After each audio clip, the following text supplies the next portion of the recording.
last time I gave someone a number after their name was probably in a history lesson of monarchs back at school. Does anyone actually call you the fourth? Some of my relatives actually call me Four, primarily because of my son. We call him Cinco. That's his nickname. Five. How far is this going to go, do you think? Which part of it? The name. Are you going to carry on the numbers going through the generations? It's been living this long. He's the fifth, so if he so chooses to, one, have a baby, a boy, and name him Usher, then there will be a sixth. It's quite a long legacy, isn't it? Yeah, I mean, well, that's really ultimately what this is all about, isn't it?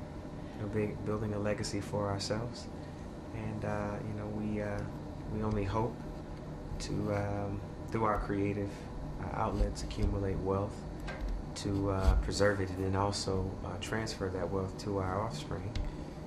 If you look at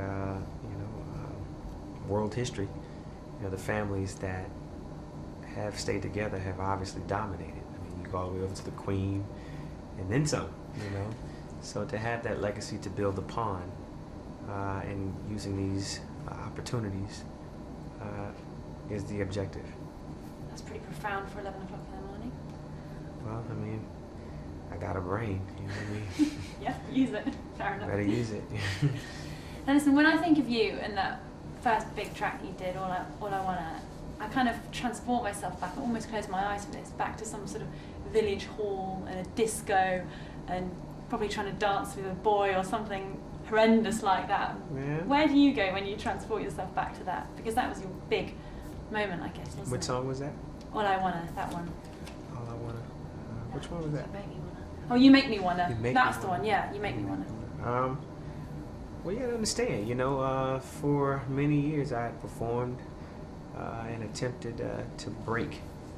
It's normally a record or a television show or something that allows you to get that big break. In those days we didn't have,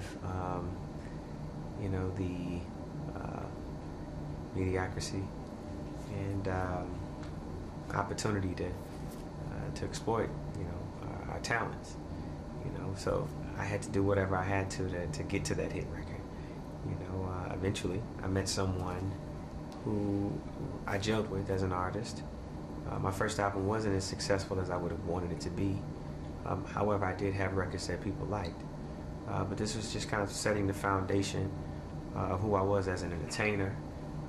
And though, faced with adversity of losing my voice, I didn't allow myself to be defeated by those things. So when I made it to my first hit, I'd been built for that moment. How do you manage that process? Well, you go as many places as you can, you talk about it, you perform and allow people to feel the magic of who you are. The video can only say so much, but being able to travel abroad, go overseas, and now actually have a hit, you notice the difference. How long did you lose your voice for? My first album, I lost my voice when I was about 14. For how long? Well, the voice that I had, I can't say, I actually did lose my voice for about a month,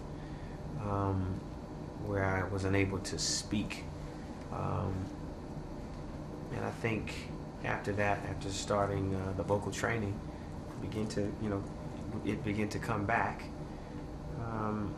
It was years before I'd actually, would regain my full vocal ability. Actually, I really struggled through my first album to sing the way that I knew I knew how to.